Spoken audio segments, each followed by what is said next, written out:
వందనములు. నేటి దిన మన ధ్యానాంశముగా అపోస్తలుడైనటువంటి పౌలు రోమీయులకు రాసినటువంటి పత్రిక 8వ అధ్యాయము 35వ వచనం నుంచి 39వ వచనం వరకు చదువుకుందాం. అపోస్తలుడైనటువంటి పౌలు రోమీయులకు రాసినటువంటి పత్రిక 8వ అధ్యాయము 35వ వచనం నుంచి 39వ వచనం వరకు. క్రీస్తు ప్రేమ నుండి మనలను ఎడబాపువాడు ఎవడు? శ్రమ అయినను, బాధ అయినను, హింస అయినను, కరువైనను, వస్త్రహీనత అయినను, ఉపద్రవమైనను, ఖడ్గమైనను మనలను ఎడబాపున. ఇందును గూర్చి వ్రాయబడినది ఏమనగా, నిన్ను బట్టి దినమెల్లా మేము వధింపబడిన వారము, వధకు సిద్ధమైన గొర్రెలమని మేము ఎంచబడిన వారము అయినను మనలను ప్రేమించిన వాని ద్వారా మనము వీటన్నిటిలో అత్యధిక విజయము పొందుచున్నాము. మరణమైనను, జీవమైనను, దేవదూతలైనను, ప్రధానులైనను, ఉన్నవి అయినను, రాబోవునవి అయినను, అధికారులైనను, ఎత్తైనను, లోతైనను, సృష్టింపబడిన మరి ఏదైనను మన ప్రభు అయిన క్రీస్తు యేసునందలి దేవుని ప్రేమ నుండి మనలను ఎడబాప నేరవని రూఢిగా నమ్ముచున్నాను. చిన్న ప్రార్థన చేసుకుందాం. దయగల తండ్రి, కృపగల ప్రభువా నాయన, ఈ సాయంకాల సమయంలో నీ వాక్యం ధ్యానించబోతూ ఉండగా తండ్రి, నీ వాక్యం ప్రకటించడానికి నిలబడుకున్నటువంటి నేను వట్టివాణ్ణి తండ్రి, మట్టివాణ్ణి, మానవ మాతృణ్ణి. నీ నోటి బూరగా మీరు నన్ను వాడుకోమని వేడుకుంటున్నాము తండ్రి. మా ప్రతి ఒక్కరితో మీరు మాట్లాడండి. అవును తండ్రి, మీరు మాట్లాడితే మా హృదయాలు తెరవబడతాయి తండ్రి. అవును తండ్రి, మీరు మాట్లాడితే తండ్రి బండబారినటువంటి మా హృదయాలను నాయన నువ్వు మెత్తని చేయగలిగినటువంటి దేవుడవు తండ్రి. ప్రతి బిడ్డతో మీరు మాట్లాడి మీ నామానికి ఘనత, మహిమ, ప్రభావాలు తెచ్చుకోమని ప్రభు అయినటువంటి యేసుక్రీస్తు నామమున అడిగి వేడుకుంటున్నాం తండ్రి. ఆమెన్. చదవబడినటువంటి వాక్య భాగాన్ని మనం గమనించినట్లయితే, పౌలు భక్తుడు రోమా సంఘానికి రాస్తూ క్రీస్తు యొక్క ప్రేమ యొక్క ప్రాముఖ్యత గురించి ఇక్కడ ఆయన రోమా సంఘంతో మాట్లాడుతూ ఉన్నాడు. శ్రమల కాలంలో ప్రవేశించినటువంటి మనందరికీ కూడా ఈ శ్రమల కాలంలో మనకు తోడుగా ఉండేటటువంటి క్రీస్తు ప్రేమ అనేటటువంటి అంశం గురించి మనము ధ్యానించబోతూ ఉన్నాం. ఈ శ్రమల కాలం గురించి అనేక రకములైనటువంటి అభిప్రాయాలు మనకు తెలుస్తున్నప్పటికీ కూడా ఈ శ్రమల కాలం యొక్క ధ్యానాలను ఎందుకు మనము జ్ఞాపకం చేసుకోవాలి అంటే, క్రీస్తు మన కొరకు ఈ భూమి మీదకి మానవ రూపిగా వచ్చి ఆయన మానవ శరీరముతో ఈ భూమి మీద జీవించి మన కొరకు చనిపోయి తిరిగి లేచి పునరుద్ధానుడై ఆయన పరలోకానికి ఆయన వెళ్ళాడు అనేటటువంటి విషయాన్ని మనము జ్ఞాపకం ఉంచుకోవడానికి ఈ శ్రమల కాలాన్ని చాలా పరిస్థితుల్లో మనము పాటిస్తూ ఉంటాం. ఇక్కడ కూడా పౌలు భక్తుడు ఈ రోమా సంఘానికి క్రీస్తు ప్రేమ యొక్క ప్రాముఖ్యత గురించి తెలియచేస్తూ ఈ చదవబడినటువంటి భాగములో 3 అంశాలుగా దీన్ని మనం ఇక్కడ విభజించినట్లయితే, మొట్టమొదటిగా ఇక్కడ పౌలు భక్తుడు ఏం చెప్తూ ఉన్నాడు అంటే, క్రీస్తు ప్రేమ నుండి మనలను ఎడబాపు వాడెవడు అనేటటువంటి మాటను గురించి ఆయన మాట్లాడుతూ, ఈ లోకంలో ఉన్నటువంటి ఏ పరిస్థితి కూడా దేవుని యొక్క ప్రేమ నుండి మనల్ని ఎడబాపలేదు అనేటటువంటి మాటను ఇక్కడ పౌలు భక్తుడు జ్ఞాపకం చేస్తూ ఉన్నాడు. ఎందుకంటే ఆయన మన మీద చూపేటటువంటి ప్రేమ అంత గొప్పది. ఆ ప్రేమ యొక్క ప్రాముఖ్యత గురించి ఇక్కడ చాలా వివరంగా పౌలు భక్తుడు ఈ రోమా సంఘానికి తెలియచేస్తూ ఉన్నాడు. చాలా సందర్భాల్లో ఈ ప్రేమ యొక్క ప్రాముఖ్యతను మనము తెలుసుకోకుండా ఈ ప్రేమకు మనము దూరంగా వెళ్ళిపోయేటటువంటి పరిస్థితులు మన జీవితాల్లో మనకు ఎదురవుతూ ఉంటాయి. కానీ పౌలు భక్తుడు ఇక్కడ రోమా సంఘానికి అన్ని విషయాల్ని జ్ఞాపకం చేస్తూ ఉన్నాడు. ఆయన స్థాపించినటువంటి ఈ సంఘము క్రీస్తు అనేటటువంటి పునాది మీద కట్టబడాలి అంటే ప్రేమ అనేటటువంటిది ఎంత ప్రాముఖ్యమైంది, అది కూడా యేసుక్రీస్తు చూపించేటటువంటి ప్రేమ ఎంత ప్రాముఖ్యమైందో ఆయన ఇక్కడ వాళ్ళకి వివరించి చెప్తూ ఉన్నాడు. బైబిల్ గ్రంథంలో మనం చూసినట్లయితే అబ్రహాము ఇస్సాకు మీద చూపినటువంటి ప్రేమ కంటే కూడా యేసుక్రీస్తు మన మీద చూపించేటటువంటి ప్రేమ గొప్పది అనేటటువంటి విషయాన్ని తెలియజేస్తూ ఉన్నాడు. అదేవిధముగా దావీదు తనకెంతగానో ఇష్టమైనటువంటి అబ్షాలోము మీద ఆయన చూపినటువంటి ప్రేమ కంటే కూడా క్రీస్తు ప్రేమ గొప్పది అనేటటువంటి విషయాన్ని ఇక్కడ ఆయన గుర్తు చేస్తూ ఉన్నాడు. అదేవిధంగా మనం చూసినట్లయితే తప్పిపోయినటువంటి కుమారుడు తిరిగి తండ్రి దగ్గరకు అతను వచ్చినప్పుడు తండ్రి అతని మీద చూపించినటువంటి ప్రేమ కంటే కూడా క్రీస్తు మన మీద చూపించేటటువంటి ప్రేమ చాలా గొప్పది అనేటటువంటి విషయాన్ని పౌలు భక్తుడు ఇక్కడ జ్ఞాపకం చేస్తూ ఉన్నాడు. ఇంత గొప్ప ప్రేమను అనేక సందర్భాల్లో మనము భద్రము చేసుకోవాల్సింది పోయి మనము ఈ ప్రేమను మనము నిర్లక్ష్యం చేస్తూ ఉంటాం. కుటుంబ వ్యవస్థను మనము గమనించినట్లయితే కుటుంబంలో ఉండేటటువంటి భార్యాభర్తల మధ్య ఉండేటటువంటి ప్రేమను గురించి మనము ఆలోచించినప్పుడు వాళ్ళిద్దరూ కూడా కలిసి జీవించినంత కాలము వాళ్ళ మధ్యలో ఉండేటటువంటి ప్రేమ యొక్క విలువ వాళ్ళకి తెలియదు. ఎందుకంటే వాళ్ళిద్దరిలో ఎవరో ఒకరు కానీ గతించిపోయిన తర్వాత వాళ్ళ మధ్యలో ఉండేటటువంటి ఆ ప్రేమ, ఆ మనిషి మన ముందు లేనప్పుడు, ఆ వ్యక్తి మనతో పాటు లేకుండా దూరంగా వెళ్ళిపోయినప్పుడు అప్పుడు వాళ్ళ మధ్యలో ఉండేటటువంటి ప్రేమ చాలా బాగా గుర్తొస్తుంది. ఎందుకంటే మనకు చాలా దగ్గరగా ఉన్నటువంటి వస్తువు కానీ మనుషులు కానీ మన దగ్గర నుంచి వాళ్ళు దూరం అయిపోయినప్పుడు వాళ్ళ ప్రేమ మనకు దూరం అయిపోయిన తర్వాత తెలుస్తుంది. మనకు దగ్గరగా ఉండేటప్పుడు వాటి యొక్క విలువ మనకు అంతగా తెలియదు. అదేవిధంగా ఇక్కడ పౌలు భక్తుడు రోమా సంఘంతో మాట్లాడుతూ ఆయన ఏం చెప్తూ ఉన్నాడంటే దేవుని యొక్క ప్రేమ నుండి మనల్ని ఎడబాపేటటువంటిది ఏమీ లేదు అనేటటువంటి విషయాన్ని చెప్తూ మొట్టమొదటిగా ఆయన ఏమని చెప్తూ ఉన్నాడు మనం చూసినట్లయితే 35వ వచనం చదువుకుందాం. క్రీస్తు ప్రేమ నుండి మనలను ఎడబాపువాడు ఎవడు? శ్రమ అయినను, బాధ అయినను, హింస అయినను, కరువైనను, వస్త్రహీనత అయినను, ఉపద్రవం అయినను, ఖడ్గమైనను మనలను ఎడబాపునా? చాలండి.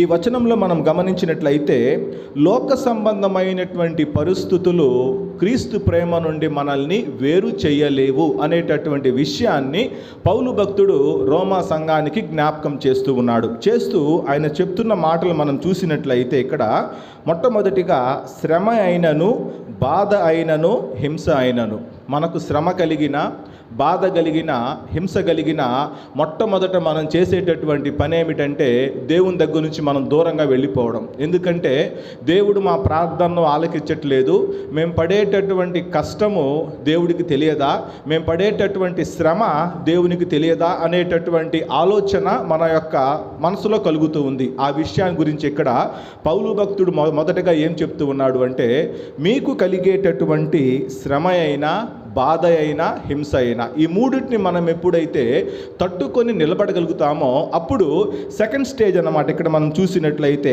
కరువైనను, వస్త్రహీనత అయినను, బాధ ఎంత వచ్చినా, శ్రమ ఎంత వచ్చినా, హింస ఎంత కలిగినా కూడా ఎలాగోలాగో మనము తట్టుకొని నిలబడడానికి మనము ప్రయత్నం చేస్తాం. అలా తట్టుకొని మనము నిలబడినటువంటి పరిస్థితిలో నెక్స్ట్ స్టేజ్కి మనం వెళ్ళేటటువంటిది ఏమిటంటే కరువైన, వస్త్రహీనత అయినా.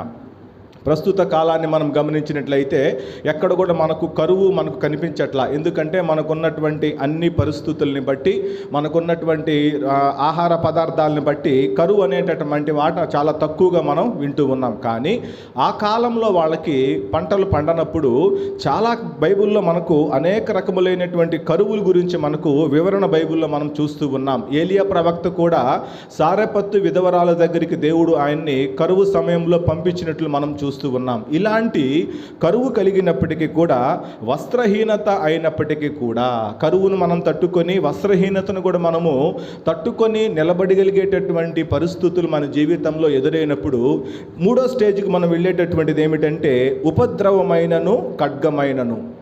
ఉపద్రవం అంటే మన ప్రాణాలకి రక్షణ లేనటువంటి పరిస్థితి. దేవుని యొక్క ప్రేమను మనము రుచి చూడడానికి మన జీవితంలో ఎదురవుతున్నటువంటి ఈ అన్ని పరిస్థితులు గుండా మనము దాటి వెళ్ళాలి. చాలా సందర్భాల్లో మనం ఆలోచించినట్లయితే ఈ మొదటి స్టేజ్లోనే చాలామంది ఆత్మీయ జీవితాలు ఆగిపోతున్నట్లు మనం ఇక్కడ చూస్తూ ఉన్నాము. కరువు, శ్రమ, బాధ, హింస, ఈ మూడు కలిగిన వెంటనే మనకు దేవుని మీద మనకు ఉండేటటువంటి ఆయాసము, ఆయన ఆయన మీద మనకు ఉండేటటువంటి కష్టము మనము వ్యక్తము చేసి అక్కడితో మన యొక్క ఆత్మీయ జీవితాన్ని ముందుకు తీసుకెళ్ళడానికి మనము ఇష్టపడము. కాబట్టి సాతాను కూడా చాలా చక్కగా ఏ విషయాలైతే మనల్ని ఆత్మీయ జీవితంలో ఎదగనీయకుండా చేస్తాయో వాటిల్ని బాగా కాన్సన్ట్రేట్ చేస్తాడనమాట. చేసి శ్రమ, ఎల్లవేళ శ్రమ, బాధ, ఎదుటి వ్యక్తులు మనల్ని హింసించడం ఎప్పుడైతే ప్రారంభిస్తారో అప్పుడు దేవుని యొక్క ప్రేమకు మనము దూరంగా వెళ్ళిపోవడం అనేటటువంటిది మన ఆత్మీయ జీవితాల్లో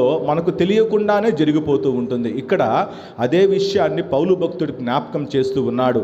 మీరు ఆత్మీయంగా మీరు ఎదిగే కొలది మీ ఆత్మీయ జీవితంలో మీరు ఎదుర్కొంటున్నటువంటి ఎలాంటి పరిస్థితి అయినప్పటికీ కూడా, ఏ పరిస్థితుల్లో కూడా దేవుని ప్రేమ మిమ్మల్ని ఎడబాయదు అనేటటువంటి విషయాన్ని మీరు జ్ఞాపకం ఉంచుకోవాలని ఈ రోమా సంఘానికి జ్ఞాపకం చేస్తూ ఉన్నాడు. అదే విషయాన్ని పౌలు భక్తుడు మనకు కూడా జ్ఞాపకం చేస్తూ ఉన్నాడు. ఈ విషయము మన జీవితాల్లో మనము జ్ఞాపకం ఉంచుకున్నట్లయితే ఆయన ప్రేమలో ఉండేటటువంటి మాధుర్యాన్ని మనము గ్రహించగలము. మనం చూసినట్లయితే రాజులు 2వ గ్రంథము 6వ అధ్యాయము 24-25 వచనాలు చూసినట్లయితే, రాజులు 2వ గ్రంథము 6వ అధ్యాయము 24-25 వచనాలు. అటు తరువాత సిరియా రాజైన బెన్హదదు తన సైన్యమంతటినీ సమకూర్చుకుని వచ్చి షోమ్రోనునకు ముట్టడి వేసెను. అప్పుడు షోమ్రోనులో గొప్ప క్షామము కలిగి ఉండగా గాడిద యొక్క తల 80 రూపాయలకును, అరపావు పావురపు రెట్ట 5 రూపాయలకును అమ్మబడెను. వారు అంత కఠినముగా ముట్టడి వేసి ఉండిరి. చాలండి.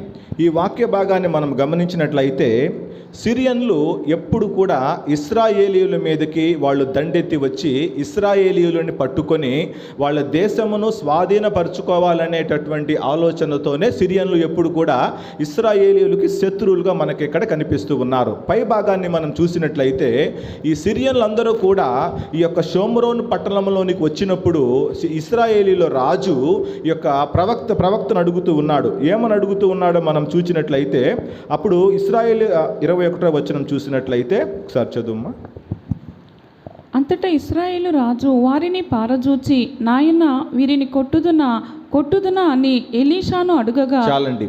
ఎప్పుడైతే సిరియనులు ఈ యొక్క షోమ్రోను పట్టణంలోనికి, ఇశ్రాయేలీయుల పట్టణంలోనికి వాళ్ళు తీసుకురాబడ్డారో, దేవుడు వాళ్ళ కళ్ళకు కంతలు కట్టిన తర్వాత వాళ్ళు ఈ యొక్క ఇశ్రాయేలీయుల పట్టణంలోనికి తీసుకురాబడిన తర్వాత ఇశ్రాయేలీయుల రాజు వాళ్ళని చంపుదనా అన్నప్పుడు ఎలీషా ప్రవక్త ద్వారా దేవుడు సెలవిచ్చిన మాట, నువ్వు వాళ్ళని చంపకూడదు అనేటటువంటి మాట దేవుడు సెలవిస్తాడు. తిరిగి వాళ్ళ దేశానికి వాళ్ళని పంపించి వేస్తారు. ఇది జరిగిన తర్వాత మళ్ళీ సిరియనులు ఈ యొక్క షోమ్రోను పట్టణాన్ని ముట్టడి వేశారు. ముట్టడి వేయడం అంటే చుట్టుపక్కల ఉండేటటువంటి వాళ్ళు ఎవ్వరూ కూడా లోపలికి వెళ్లకుండా అక్కడ ఉన్న వాళ్ళు బయటికి రాలేనటువంటి పరిస్థితి. అక్కడ ఉన్నటువంటి ఆహార పదార్థాలు ఉన్నంత కాలం వాళ్ళు తింటారు. అవి అయిపోయిన తర్వాత వాళ్ళు ఖచ్చితంగా బాధ చేత, కరువు చేత వాళ్ళు చనిపోయేటటువంటి పరిస్థితి కలుగు చేయాలని ఈ షోమ్రోను పట్టడానికి ముట్టడి వేశారు. ఆ వేసినటువంటి ముట్టడి వేసిన దాని ఫలితముగా 25వ వచనాన్ని చూసినట్లయితే, అప్పుడు షోమ్రోనులో గొప్ప క్షామము కలిగి ఉండగా గాడిద యొక్క తల 80 రూపాయలకును, అరపావు పావురపు రెట్ట 5 రూపాయలకు అమ్మబడెను. అంత కఠినముగా ముట్టడి వేసి ఉండి. అంటే తినడానికి వాళ్ళకి భోజనము లేనటువంటి పరిస్థితిలోకి ఆ పట్టణం వచ్చేసింది. ఆహారము కొనుక్కోవడానికి చాలా డబ్బులు వెచ్చించవలసినటువంటి పరిస్థితిలో ఈ యొక్క పట్టణం ఉన్నట్లుగా మనం ఇక్కడ చూస్తూ ఉన్నాం. ఇలాంటి పరిస్థితి కలిగినప్పుడు మన జీవితాల్లో, ఒకవేళ ఇలాంటి పరిస్థితి మన జీవితాల్లో కలిగినప్పుడు దేవుడు మనల్ని ఇంకా ప్రేమిస్తూ ఉన్నాడు. ఆయన ప్రేమ మనల్ని ఎడబాయదు అని ఎవరైనా పక్కన వాళ్ళు వచ్చి మనకు చెప్పారనుకోండి, మనకేమనిపిస్తుంది? చాలా సింపుల్గా చెప్తాం మనం, అవునులేండి ఈ పరిస్థితి మీకు కలగలేదు కాబట్టి మీరు చాలా సింపుల్గా చెప్తున్నారు, ఎదుర్కొనేటటువంటి మాకు తెలుసు ఈ బాధ ఏందో అనేటటువంటి మాట మనము మాట్లాడతాం. ఇక్కడ షోమ్రోను పట్టణానికి ముట్టడి వేయబడింది. ఈ ముట్టడి వేయబడినటువంటి షోమ్రోను పట్టణము చాలా క్షామకరమైనటువంటి స్థితిలోకి వెళ్ళిపోతున్నప్పుడు ఆ పట్టణము గురించి ఎవరైనా సరే, మీకేం కాదు, దేవుడు మీకు తోడుగా ఉన్నాడు, దేవుడు మిమ్మల్ని ప్రేమిస్తూ ఉన్నాడు, ఆయన ప్రేమ మిమ్మల్ని ఎడబాయదు అని చెప్పినప్పుడు ప్రత్యక్షంగా వాళ్ళకి కనిపించేటటువంటిది దేవుని ప్రేమ అక్కడ కాదు. ఇలాంటి పరిస్థితుల్లో కూడా దేవుడు మనల్ని ప్రేమిస్తున్నాడన్న విషయాన్ని మనము మర్చిపోకూడదు. ఇక్కడ ఈ షోమ్రోను పట్టణము ముట్టడి వేయబడింది. ఇంకా తిరిగి వాళ్ళందరూ కూడా రక్షించబడి పడేటటువంటి పరిస్థితి అక్కడ లేదు అనేటటువంటి పరిస్థితులు మనం చూసినప్పుడు 30వ వచనం చదవండమ్మా. రాజు ఆ స్త్రీ మాటలు విని తన వస్త్రములను చింపుకుని ఇంకా ప్రాకారము మీద నడిచిపోవచుండగా జనులు అతనిని తెరి చూచినప్పుడు లోపల అతని ఒంటి మీద గోనెపట్ట కనబడెను. చాలండి.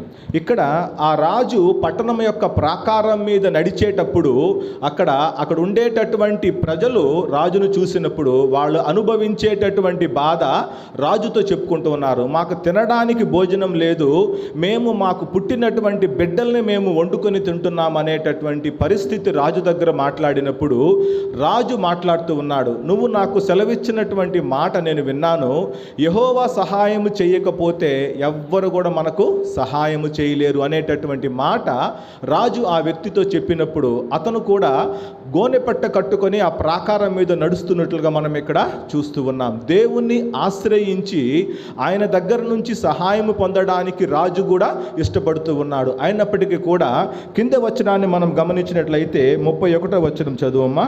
తరువాత రాజు షాపాతు కుమారుడైన ఎలీషా యొక్క తల ఈ దినమున అతని పైన నిలిచి ఉన్న ఎడల దేవుడు నాకు గొప్ప అపాయము కలుగుజేయునుగాక నేను. చాలండి. రాజు ప్రవక్త గురించి ఈ మాట మాట్లాడి గనుక కారణం ఏమిటంటే ఈ యొక్క సిరియనులు వాళ్ళ చేతికి దొరికినప్పుడు వాళ్ళని చంపకుండా వాళ్ళని వదిలిపెట్టమని చెప్పి దేవుడు సెలవిచ్చినటువంటి మాట ఎలీషా ప్రవక్త సెలవిచ్చాడు కదా.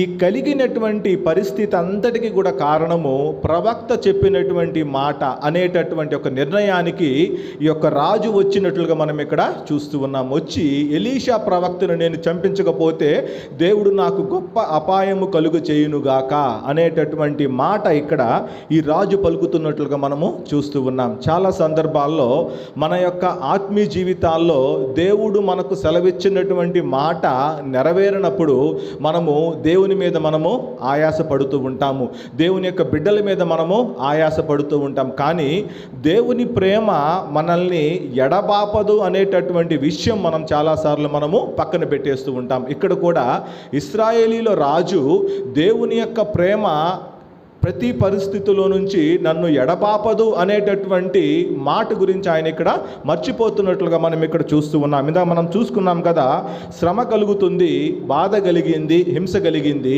ఆ తర్వాత సెకండ్ స్టేజ్లోకి వచ్చారు, ఏంది? కరువు, వస్త్రహీనత. ఇప్పుడు మూడో స్టేజ్కి వచ్చారు, ఉపద్రవము, అదే విధముగా ఖడ్గము. బయటికి వచ్చిన వెంటనే వాళ్ళు వీళ్ళని కొట్టి చంపేస్తారు. ఎక్కడికి వెళ్ళలేనటువంటి పరిస్థితుల్లో ఈ పరిస్థితులు కలిగినటువంటి అన్ని కారణాలను బట్టి ప్రవక్త మీద ఆయాస పడుతున్నట్లుగా మనం ఇక్కడ చూస్తూ ఉన్నాం. మనము కూడా చాలాసార్లు దేవుడు మన జీవితాల్లో అనుమతించినటువంటి పరిస్థితుల్ని బట్టి ఇతరుల మీద మనం ఆయాస పడుతూ ఉంటాము. వాళ్ళు ఇలా చేయబట్టే కదా మేము ఈ స్టేజ్కి వచ్చాము, వాళ్ళు ఇలా మాట్లాడబట్టే కదా మేము ఈ స్థితిలో ఉన్నాము అని మనము అనుకుంటుంటాం. కానీ దేవుని అనుమతి లేనిదే ఏమీ కూడా జరగదు అనేటటువంటి విషయాన్ని మనము మర్చిపోతూ ఉంటాము. ఇక్కడ కూడా ఈ రాజు ఏం చేస్తూ ఉన్నాడు అంటే ప్రవక్త దగ్గరికి తన మనుషుల్ని పంపిస్తున్నట్లుగా మనం ఇక్కడ చూస్తూ ఉన్నాం. 31వ వచనం చదువమ్మా, 33వ వచనం చదువమ్మా. ఆ దూత అతని ఎద్దుకు వచ్చెను. అంతటా రాజు, ఈ కీడు యెహోవా వలన అయినది, నేను ఇక ఎందుకు యెహోవా కొరకు కనిపెట్టి ఉండవలెను అనెను. చాలండి. ఎప్పుడైతే ఈ యొక్క రాజు ఆ యొక్క దూతతో మాట్లాడుతూ ఉన్నాడు, ఈ కీడు యెహోవా వలన కలిగినది కాబట్టి నేను ఇక ఎందుకు యెహోవా కొరకు కనిపెట్టి ఉండవలెను అంటే, మనకు ఎదుర్కొంటున్నటువంటి శ్రమలు చాలాసార్లు మనకు దేవుని వలన కలిగినవి అనేటటువంటి భావము మన జీవితాల్లో కలుగుతుంది. కానీ దేవుడు మనల్ని శ్రమకు అనుమతించినప్పటికీ కూడా ఆ శ్రమలో నుంచి మనము విడిపించగలిగినటువంటి శక్తి మన దేవునికి ఉందన్న విషయాన్ని మనము మర్చిపోతూ ఉంటాము. ఇక్కడ ఈ ఇశ్రాయేలీయుల రాజు కూడా ఇదే మాట ప్రవక్తతో మాట్లాడినప్పుడు దేవుడు తన యొక్క ప్రేమను ఎలా వెల్లడి చేస్తున్నాడో మనం చూసినట్లయితే 7వ వచనం చూసినట్లయితే 7వ అధ్యాయం 1వ వచనం చదవండమ్మా. అప్పుడు ఎలీషా రాజుతో ఇట్లనెను, యెహోవా మాట ఆలకించుము. యెహోవా సెలవిచ్చినది ఏమనగా, రేపు ఈ వేళకు షోమ్రోను ద్వారమందు రూపాయి 1 ఒక మానిక సన్నని పిండియు రూపాయి 1 2 మానికల యవలును అమ్మబడును. చాలండి. దేవుడు తన యొక్క ప్రేమను ఎలా వెల్లడి చేస్తూ ఉన్నాడు అన్న విషయాన్ని మనం గమనించినట్లయితే, ఆయన ప్రేమ మనల్ని ఎన్నడూ కూడా ఎడబాయదు అనేటటువంటి విషయాన్ని మనము మర్చిపోయినప్పటికీ కూడా దేవుడు మర్చిపోడు. మనకున్నటువంటి పరిస్థితులు మనకు తలకిందులైనప్పటికీ కూడా ఆయన్ని మనము ఆశ్రయించినప్పుడు దేవుడు మనల్ని ప్రేమించేటటువంటి వ్యక్తిగా మనకి ఇక్కడ కనిపిస్తూ ఉన్నాడు. దేవుడు అప్పుడు ఎలీషా రాజుతో ఏమని మాట్లాడుతూ ఉన్నాడు అంటే, రేపు ఈ వేళకి షోమ్రోను ద్వారమందు రూపాయి 1 1 మానిక సన్నని పిండియు రూపాయి 1 2 మానికల యవలను అమ్మబడును. అంటే కరువులో ఉన్నారు, క్షామములో ఉన్నారు, ఆహారం ఎక్కడి నుంచి వస్తుంది అనేటటువంటి ఆలోచన ఎక్కడ నుంచి ఇంకా వచ్చేదానికి ఆస్కారం లేదు. అన్ని మార్గాలు మూయబడ్డాయి. వీళ్ళకి ఎలా ఆహారం సమకూర్చబడుతుంది అనేటటువంటి ఆలోచనలో ఉన్నప్పుడు దేవుని యొక్క ప్రేమ వాళ్ళని వ్యక్తపరుస్తున్నట్లుగా మనం ఇక్కడ చూస్తూ ఉన్నాం. దేవుడు మా ప్రేమ ఎప్పుడు కూడా మిమ్మల్ని ఎడబాయదు అనేటటువంటి విషయాన్ని దేవుడు వాళ్ళకి జ్ఞాపకం చేస్తూ ఉన్నాడు. ఎదుర్కొంటున్నటువంటి ఏ పరిస్థితి అయినా కూడా ఆయన వైపు మనం చూసినప్పుడు ఆ ప్రేమ మనల్ని ఎడబాపదు అనేటటువంటి విషయాన్ని ఇక్కడ దేవుడు జ్ఞాపకం చేస్తూ ఉన్నాడు. చేసి ఏమని చెప్తూ ఉన్నాడు, రేపు ఈ వేళకి మీకు కావలసినటువంటి సమృద్ధికరమైనటువంటి ఆహారాన్ని నేను మీకు దయచేస్తానని సెలవిస్తూ ఉన్నాడు. ఇప్పుడు ప్రజలందరికీ కూడా ఒక అనుమానం కలిగి ఉంటుంది. ఎందుకంటే రాజు దగ్గర అధిపతిగా ఉన్నటువంటి వ్యక్తికి ఒక అనుమానం కలిగింది. బయట చూస్తే పరిస్థితి, బయటకు వెళ్ళలేనటువంటి పరిస్థితి. బయట గేటు దాటి బయటికి వెళ్ళామంటే మన శత్రువులు మనల్ని చంపడానికి సిద్ధముగా ఉన్నారు.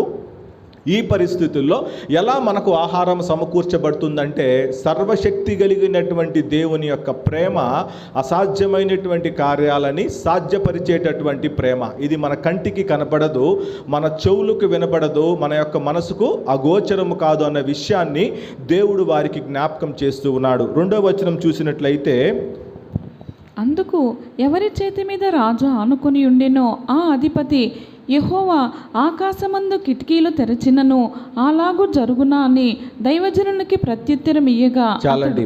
ఇప్పుడు ఎవరి చేతి మీద రాజు ఆనుకొని ఉండెనో అంటే, రాజు తన పరిపాలన అంతా కూడా ఎవరి చేతిలో పెట్టాడో, ఎవరి ద్వారా అక్కడ కార్యాలన్నీ కూడా జరుగుతూ ఉన్నాయో ఆ వ్యక్తికి ఇప్పుడు అనుమానం కలిగింది. దేవుడిచ్చినటువంటి వాగ్దానము ఇది నెరవేరుతుందా, ఇది నెరవేరదా, నెరవేర్చడానికి సమర్థత ఉందా లేదా, పరిస్థితులు అనుకూలముగా ఉన్నాయా లేదా అనేటటువంటి అనుమానము ఆ యొక్క అధిపతికి కలిగినట్లుగా మనం ఇక్కడ చూస్తూ ఉన్నాం. దేవుని సన్నిధిలో మనము మొరపెట్టినప్పుడు, ఆయన పాదాలు మనం పట్టుకున్నప్పుడు ఆయన మన ఎడల వ్యక్తపరిచేటటువంటి ప్రేమ ఎలాగుంటుందంటే ఇలాగే ఉంటుంది. ఆ అధిపతికి అనుమానము కలిగి దేవుడు ఆకాశపు యొక్క వాకిళ్లను విప్పినప్పటికీ కూడా, అంటే ఆకాశము నుంచి ఈ యొక్క మీరు చెప్పినట్టు సమృద్ధికరమైనటువంటి భోజనము ఈ యొక్క పట్టణంలో ఉన్న వాళ్ళందరికీ కూడా కావాలి అంటే ఆకాశము నుంచి కింద పడితే తప్ప ఈ భూమి మీద ఉన్న వాళ్ళెవ్వరూ కూడా ఈ భోజనాన్ని సిద్ధపరచలేరు అనేటటువంటి మాట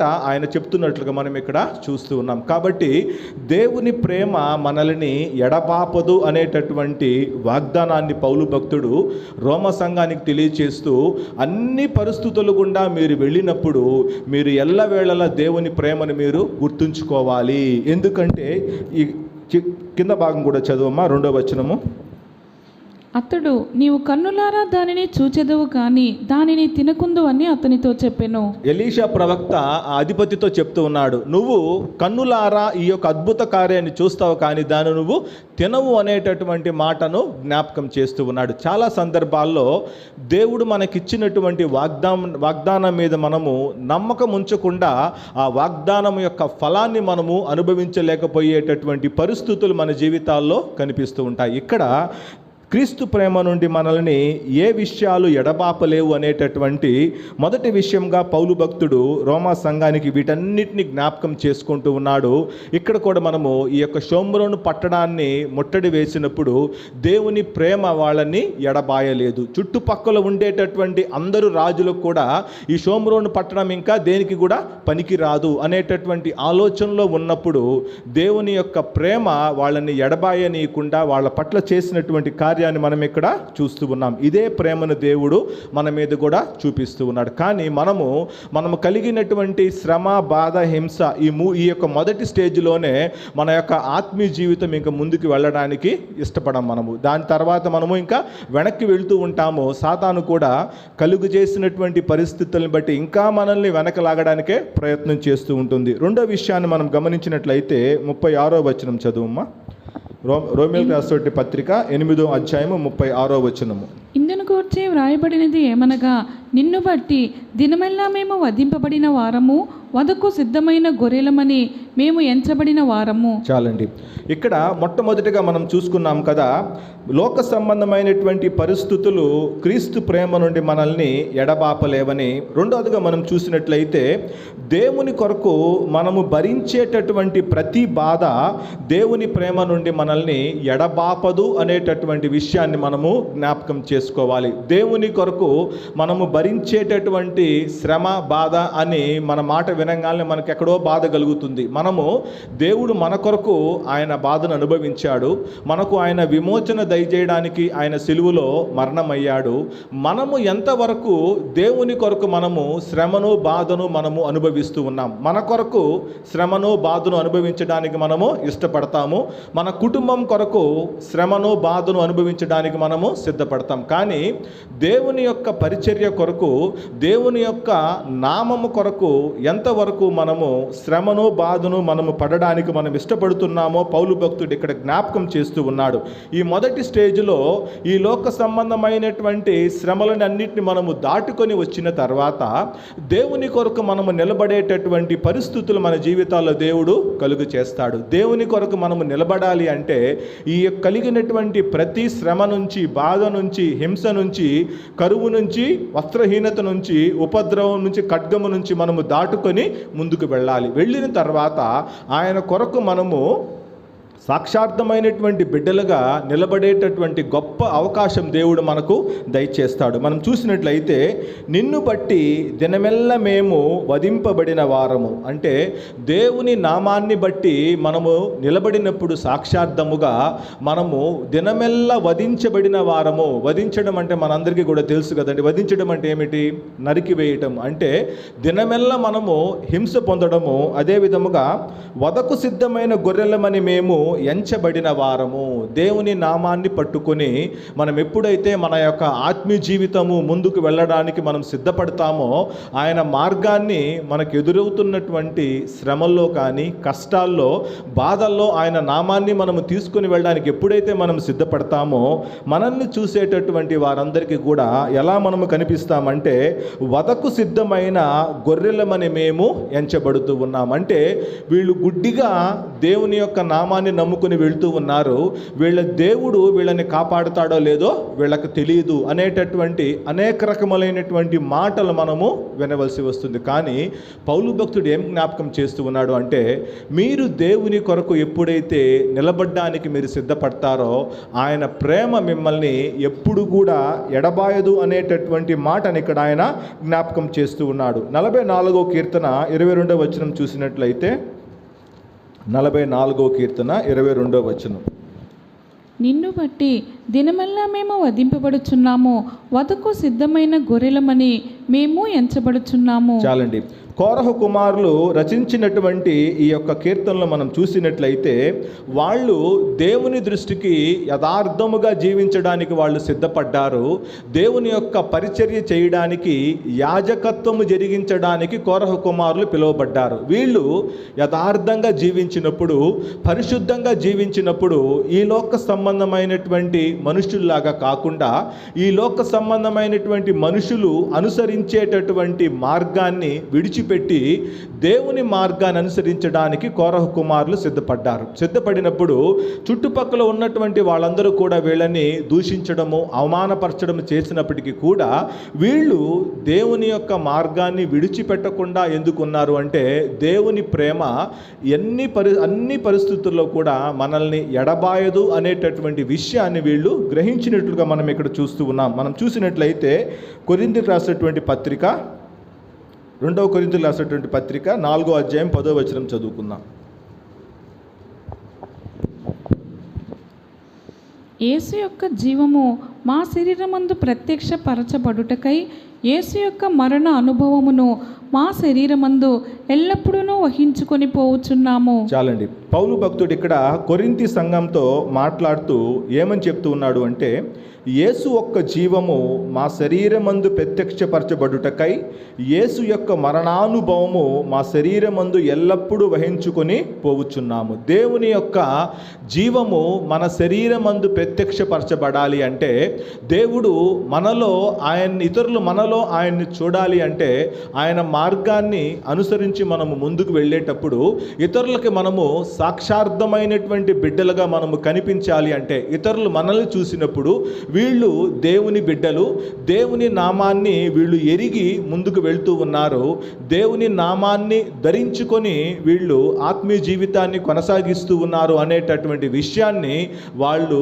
గ్రహించాలి అంటే మనము ఎలా జీవించాలి అంటే, యేసు యొక్క మరణానుభవము మా శరీరమందు ఎల్లప్పుడూ వహించుకొని పోవచ్చున్నాము. యేసు యొక్క మరణానుభవం అంటే ఆయన అనుభవించినటువంటి శ్రమలు, ఆయన అనుభవించినటువంటి బాధలు ఎల్లవేళలా మన జీవితాల్లో మనము వాటిని వహించుకొని మనము ముందుకు వెళ్ళాలి అనేటటువంటి విషయాన్ని ఇక్కడ పౌలు భక్తుడు జ్ఞాపకం చేస్తూ ఉన్నాడు. చాలా సందర్భాల్లో దేవుని యొక్క శ్రమ గురించి మనం వినడానికి, దేవుని యొక్క శ్రమ గురించి మనము ధ్యానించడానికి మనం ఇష్టపడతాము, కానీ ఆ శ్రమలు మన జీవితాల్లో మనం అనుభవించాలంటే చాలా కష్టమైనటువంటి పని. కానీ పౌలు భక్తుడు ఇక్కడ ఏమి జ్ఞాపకం చేస్తూ ఉన్నాడు అంటే, మీరు ఎన్ని రకాలైనటువంటి శ్రమల్లో ఉన్నప్పటికీ కూడా క్రీస్తు కొరకు మీరు అనుభవించేటటువంటి ప్రతి శ్రమలో ఆయన ప్రేమ మిమ్మల్ని ఎడబాయదు అనేటటువంటి విషయం మీరు గుర్తుంచుకోవాలనేటటువంటి విషయాన్ని జ్ఞాపకం చేస్తూ ఏమంటున్నాడు 11వ వచనం కూడా చూసినట్లయితే,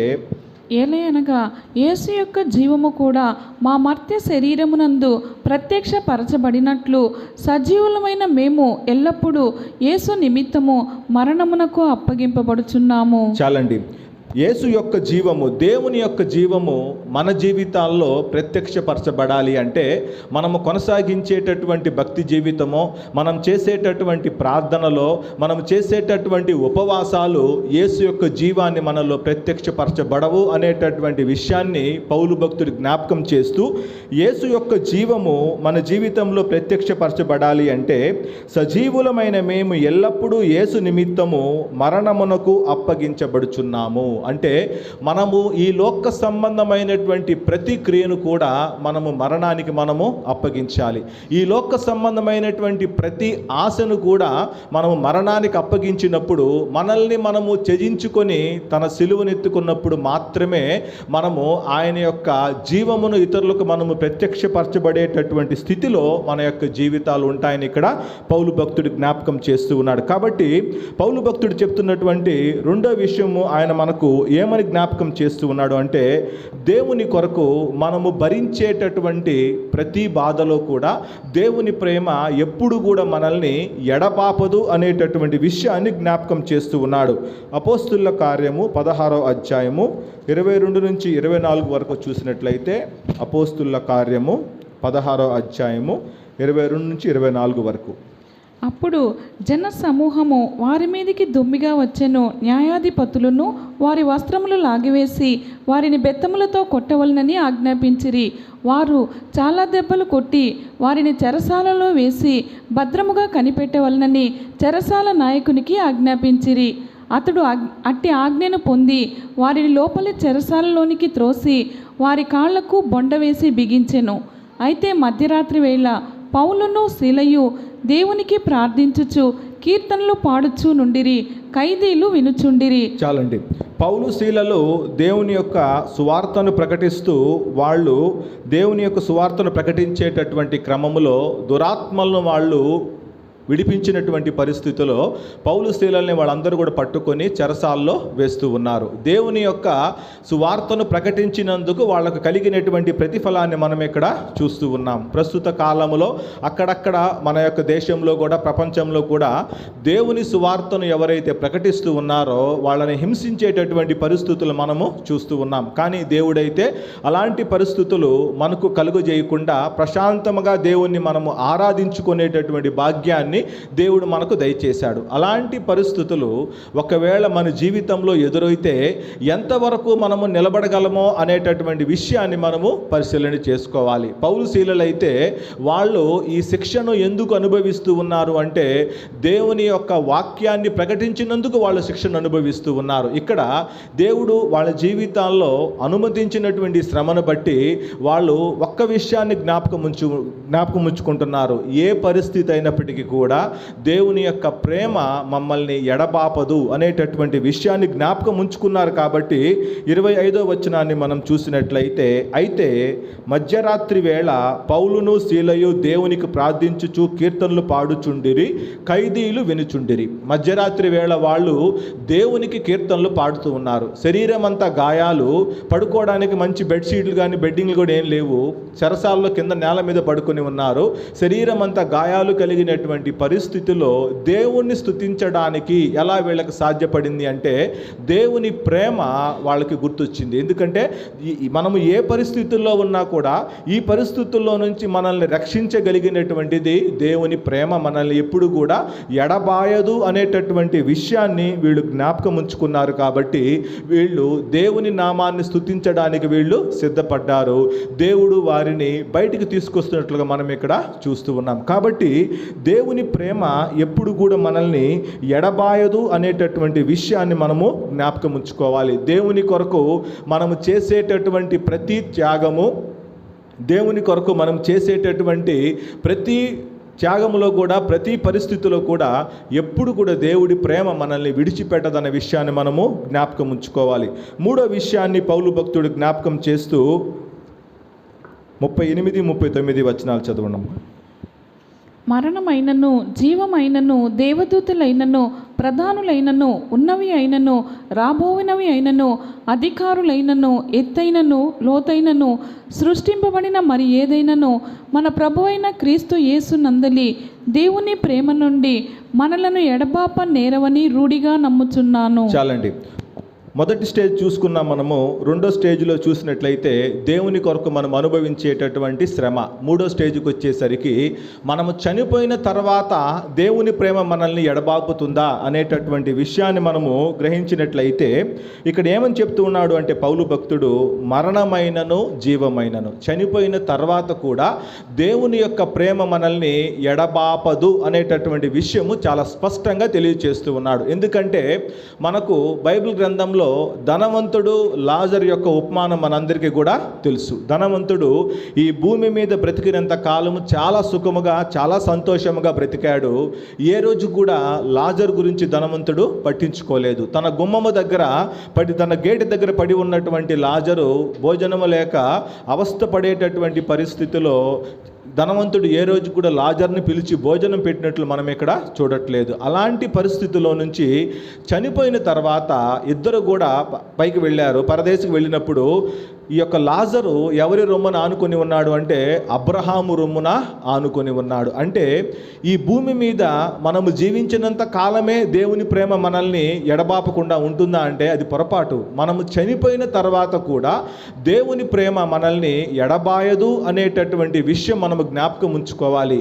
కాబట్టి మనము చేసేటటువంటి మంచి కార్యములు, మనము కొనసాగించేటటువంటి ఆత్మీయ జీవితము మన మరణము తర్వాత కూడా దేవుని ప్రేమకు మనల్ని పాత్రులుగా చేస్తుంది అనే విషయాన్ని మనము జ్ఞాపకం ఉంచుకోవాలి. ధనవంతుడైతే లాజర్ను చూస్తూ ఉన్నాడు. లాజర్ను చూసి అబ్రహాముతో మాట్లాడుతూ ఉన్నాడు. అబ్రహామా, లాజర్ను పంపించు, తన కొన వేలితో నాకు నీటిని నా యొక్క నాలుకకు తడుపుతాడు అని చెప్పినప్పుడు అబ్రహాం మాట్లాడుతూ ఉన్నాడు కదా, అది సాధ్యపడదు అనేటటువంటి మాటను ధనవంతునికి తెలియచేస్తున్నాడు. అంటే మనము చనిపోయిన తర్వాత కూడా దేవుని యొక్క ప్రేమ మనల్ని ఎల్లవేళలా విడిచిపెట్టదు అనేటటువంటి విషయం మనము జ్ఞాపకం ఉంచుకోవాలి. ఈ భూమి మీద మనము బ్రతికినంత కాలము ఆయన పరిచర్యను మనం ఎలా కొనసాగిస్తూ ఉన్నాము, ఆయన బిడ్డలుగా మనము ఎలా ఈ భూమి మీద జీవిస్తూ ఉన్నామన్న విషయాన్ని మనము ఎప్పుడు కూడా పరిశీలించుకొని మన యొక్క ఆత్మీయ జీవితాన్ని మనము ముందుకు తీసుకుని వెళ్ళాలి. మనం చూసినట్లయితే యోధా పత్రిక 1వ అధ్యాయము 9వ వచనం చూసినట్లయితే, యోధా పత్రిక 1వ అధ్యాయము 9వ వచనం.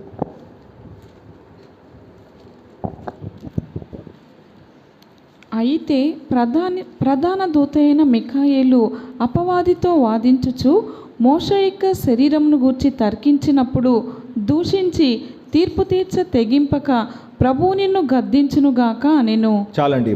ఇక్కడ దేవుని యొక్క ప్రధాన దూత అయినటువంటి మిఖాయేలు అపవాదితో దేని గురించి వాదిస్తూ ఉందంటే మోషే యొక్క శరీరం గురించి ఇక్కడ వాదిస్తున్నట్లుగా మనం ఇక్కడ చూస్తూ ఉన్నాం. కారణం ఏమిటంటే దేవుడు మోషేని వాగ్దత్త దేశములో ఎందుకు ప్రవేశపెట్టనీయలేదు? 40 సంవత్సరములు ఇశ్రాయేలీయులని దేవుడు మోషే ద్వారా ఆ యొక్క కనాను దేశానికి తీసుకువెళ్ళడానికి దేవుడు కృప చూపించాడు. అన్ని శ్రమలు అనుభవించినటువంటి మోషేని దేవుడు ఎందుకు ఆ వాగ్దాన భూమిలో ప్రవేశించడానికి అనుమతి ఇవ్వలేదు అంటే దేవుని యొక్క మాటను మోషే మీరినట్లుగా మనం ఇక్కడ చూస్తూ ఉన్నాము. బండతో మాట్లాడమంటే బండను కొట్టాడు. ఇశ్రాయేలీయులని ద్రోహులారా అని వాళ్ళని సంబోధించినటువంటి కారణము చేత దేవుడు మోషేకి వాగ్దాన భూమిలో ఆయన అనుమతిని ఇవ్వలేదు. కానీ ఇక్కడ చూసినట్లయితే ఆయన చనిపోయిన తర్వాత ఆయన శరీరము కోసము అపవాది మాట్లాడినప్పుడు దేవుడు తన దూతను పంపించి ఆ యొక్క శరీరాన్ని భద్రపరుస్తున్నట్లుగా మనం ఇక్కడ చూస్తూ ఉన్నాం. అంటే మనము చనిపోయిన తర్వాత మనకు ఎదురయ్యేటటువంటి ప్రతి పరిస్థితిలో కూడా దేవుని ప్రేమ మనల్ని ఎడబాయదు అనేటటువంటి విషయాన్ని మనము జ్ఞాపకం ఉంచుకోవాలి. కానీ మనము ఈ భూమి మీద మానవులుగా జీవించినంత కాలము దేవుని ప్రేమ గురించి మనకు అంత ప్రాముఖ్యత మన జీవితాల్లో ఉండదు. ఎందుకంటే అది మన కంటికి కనిపించదు కదా. మనుషులు చూపించేటటువంటి ప్రేమ, మన తోటి వారు చూపించేటటువంటి ప్రేమ మనకు ఎల్లవేళలా మన కంటికి కనిపిస్తూ ఉంటుంది.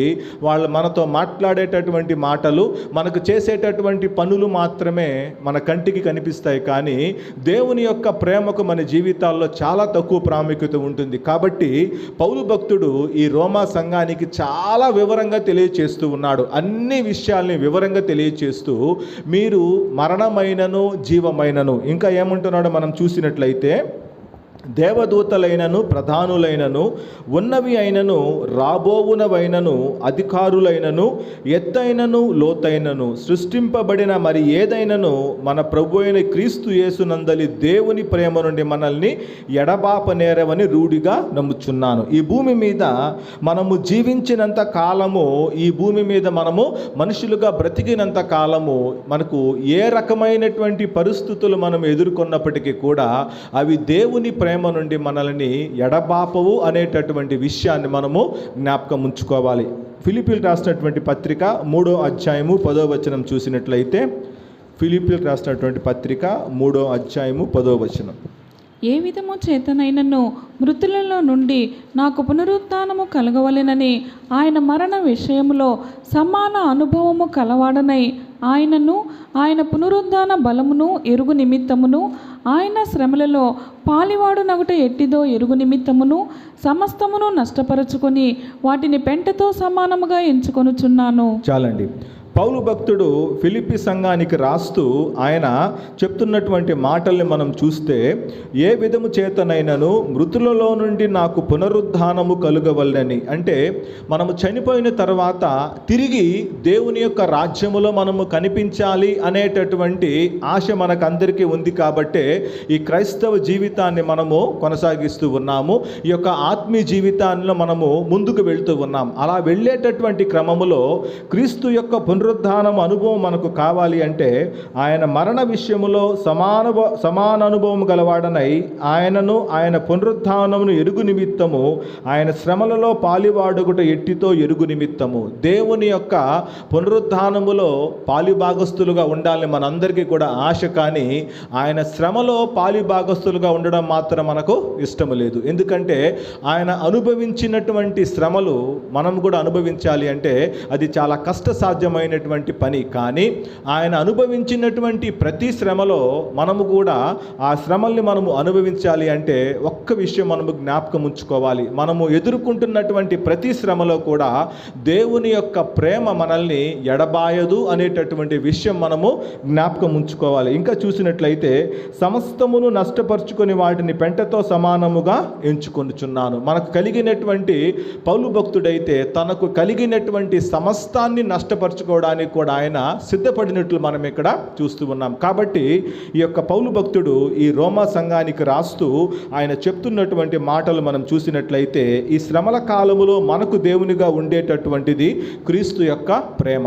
క్రీస్తు ప్రేమ మనల్ని ఏ పరిస్థితుల్లో మనల్ని ఎడబాయనీయకుండా మనతో పాటు ఉండి మనల్ని ముందుకు నడిపిస్తుంది అనేటటువంటి విషయం గురించి మనం ఇక్కడ చూస్తూ ఉన్నాం. మొట్టమొదటిగా ఈ లోక సంబంధమైనటువంటి పరిస్థితుల్లో దేవుని ప్రేమ మనల్ని ఎడబాయదు. శ్రమ అయినా, బాధ అయినా, హింస అయినా, కరువైనా, వస్త్రహీనత అయినా, ఖడ్గమైన, ఉపద్రవమైన, ఈ అన్ని పరిస్థితుల్లో కూడా దేవుని ప్రేమ మనల్ని ఎడబాయదు అనేటటువంటి విషయాన్ని మనం చూస్తూ ఉన్నాం. రెండోదిగా చూసినట్లయితే, దేవుని కొరకు మనము అనుభవించేటటువంటి ప్రతి శ్రమలో కూడా దేవుని ప్రేమ మనల్ని ఎడబాయదు అనేటటువంటి విషయాన్ని మనము గ్రహించాలి. దేవుని కొరకు శ్రమను అనుభవించడానికి ఎప్పుడైతే మనం సిద్ధపడతామో, ఆయన కొరకు ఎప్పుడైతే మనము సాక్షార్థమైనటువంటి బిడ్డలుగా ఉండడానికి మనం సిద్ధపడతామో, మన పక్షాన నిలబడగలిగినటువంటి దేవుడు మన సర్వశక్తి కలిగినటువంటి దేవుడు.